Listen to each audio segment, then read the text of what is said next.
The nightmare begins. He secret spirals into disaster as Sean and Steve face a devastating mystery in Salem. As the drama in Days of Our Lives surges forward into next week, fans should brace themselves for a harrowing twist that will unravel a tangled web of desperation, betrayal, and growing dread. In a story that spans backroom dealings, dangerous theft, and emotional confrontations, the lives of several beloved Salem residents will collide. And none more dramatically than Philip Kiriakis, whose reckless choices are about to explode in the worst possible way. At the heart of this high-stakes storyline is Bo Brady, still in critical condition and in dire need of a rare, potentially life-saving drug, Versavix. Desperation and love for Bo compel Sean Brady and Steve Johnson to formulate a bold plan, one that would see them covertly secure a dose of the experimental medication in time to improve Bo's deteriorating prognosis. Their intentions are noble, even heroic. But what they don't anticipate is that someone has beaten them to the lab, and what's worse, that the person responsible is an insider working for none other than Philip Kiriakis. Enter Kevin Lambert, a name that might ring a distant bell for longtime fans who recall him from the Last Blast reunion miniseries. Once just a quirky and lovable character on the sidelines, Kevin now finds himself swept up into something far more sinister. Currently working as part of Dr. Jeffrey Russell's prestigious research team, Kevin becomes the unwitting pawn in Philip's unscrupulous scheme. When Philip comes knocking, asking for a favor that crosses every ethical line, Kevin, either out of loyalty, manipulation, or sheer pressure, agrees to do the unthinkable: steal Versavix from Dr. Russell's private lab. The theft itself is successful, but the consequences are instant and brutal.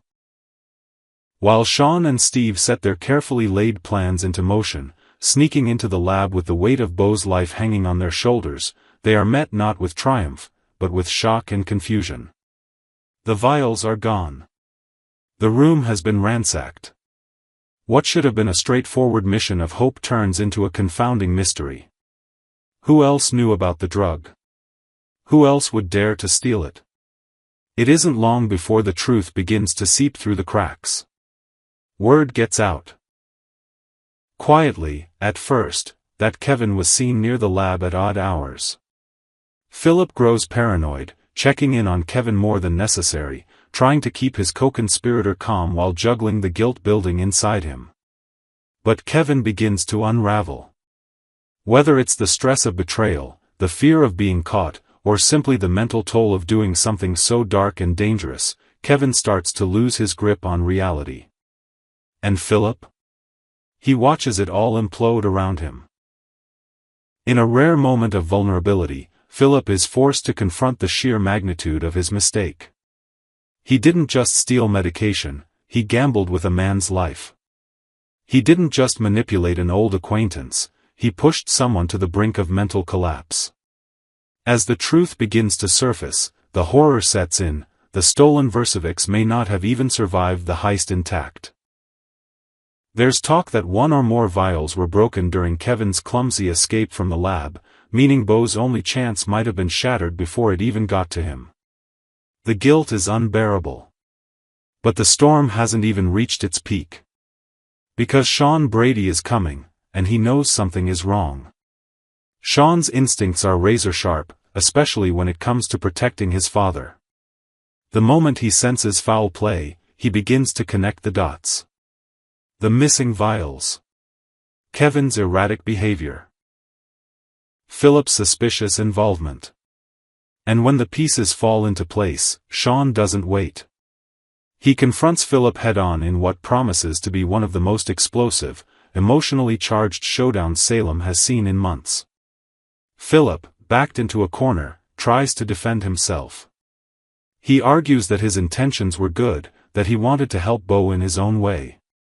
But Sean sees it for what it really was: selfishness masquerading as heroism. He unleashes his fury, accusing Philip of playing God with his father's life, of lying, stealing, and breaking every boundary of human decency. The scene is thick with emotion, rage, sorrow, disbelief. Philip tries to keep it together, but inside he is crumbling. He has not only betrayed his friends and family, he has lost himself. The horror of what he has done becomes inescapable. And as Sean's words cut deeper, something inside Philip snaps. He collapses into himself, no longer able to hide the weight of his guilt. The consequences of this ordeal will ripple across Salem for weeks to come. Beau's fate remains uncertain. Kevin may need serious psychiatric intervention. And Philip, once a man of charm and power, now finds himself isolated, disgraced, and tormented by what he allowed to happen. Meanwhile, Steve, forever the loyal friend, watches the drama unfold with quiet rage and sorrow. He stands by Sean, heartbroken that they were too late, yet more determined than ever to protect Beau and expose every thread of the conspiracy that almost cost him his life. For long-time viewers, this is more than just another twist in the tale. This is a story of how even good intentions, when driven by desperation and fear, can lead to ruin. It's about the fine line between heroism and hubris, and the devastating cost of crossing it. Stay tuned, because Salem is about to be rocked by more revelations, more heartbreak, and more bitter confrontations. And for Philip Kyriakis, the nightmare is far from over. His horror is only just beginning. Schemes, secrets, and surprises in Salem, a full breakdown of Monday's explosive May 12th episode. Monday's episode of Days of Our Lives delivered a captivating mix of intrigue, ambition, and unexpected tension as several beloved characters found themselves tangled in webs of secrets, both personal and professional.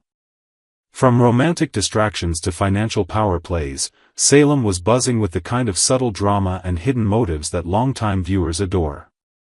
Let's dive deep into everything that unfolded on this surprisingly intense spring day in Salem. A coffee-free morning turned steamy. On the page the morning began in a rather unorthodox fashion for Alex Kyriakis. Usually fueled by his routine cup of hot coffee, Alex found himself instead immersed in something far more stimulating, Stephanie's tantalizing new manuscript.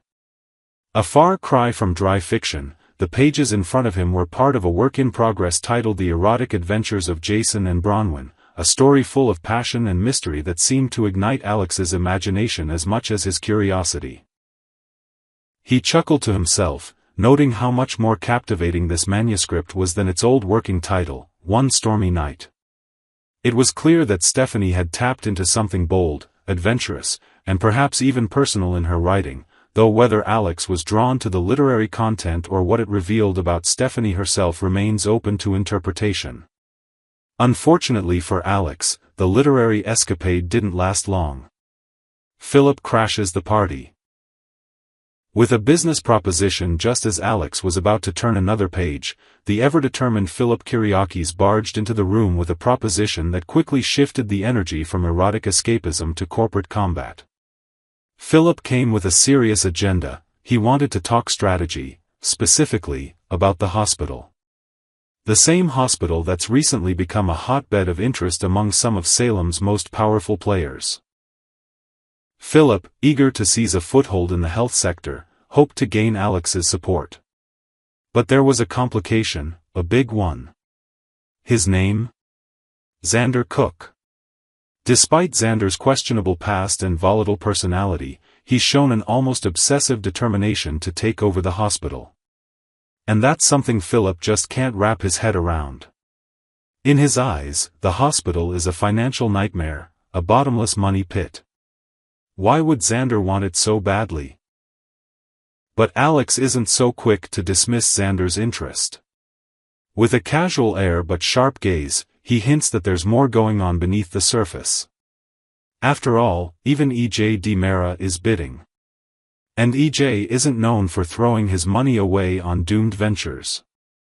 Alex encourages Philip to consider the bigger picture. The two Kyriakis men seem to reach a truce, at least on the surface. But as any seasoned Days viewer knows, peace among Salem's power players rarely lasts. Philip's curiosity gets the better of him moments later. When Alex steps away, Philip gives in to temptation and slips into Alex's office. Whether it's suspicion, jealousy, or a simple desire for leverage, Philip rifles through Alex's desk, and that's when he finds it. A folder marked Demera Pharmaceuticals. His breath catches slightly. What is Alex doing with this? Is he secretly working with, or against, the Demeras? Is there a deeper conspiracy behind the hospital bidding war?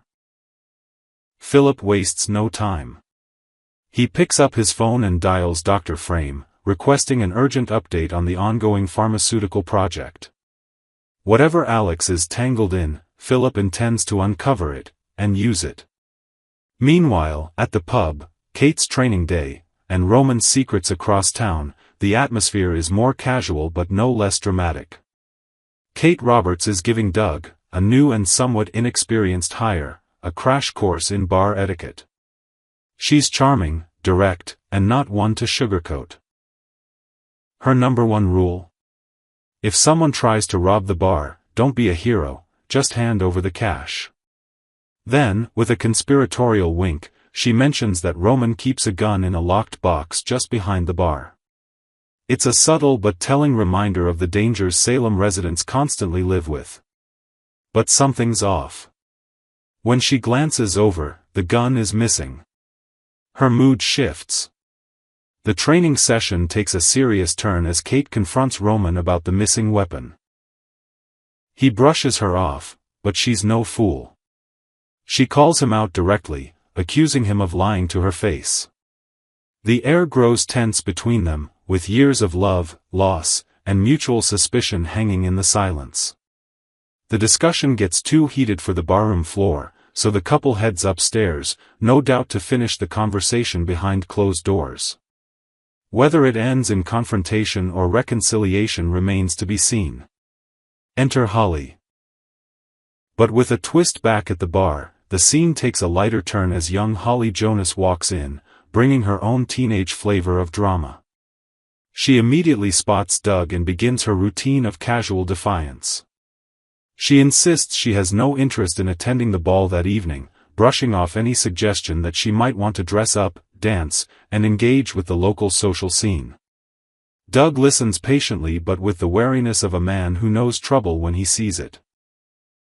Holly, after all, has a knack for doing the unexpected, and her resistance to the event might just mask deeper insecurities or secret plans. There's an air of unease beneath her casual words. Is she hiding something? Avoiding someone? Or simply trying to act tough in a world that often treats her like a child? Doug doesn't push. But the moment lingers, a hint that more will unfold in the hours ahead.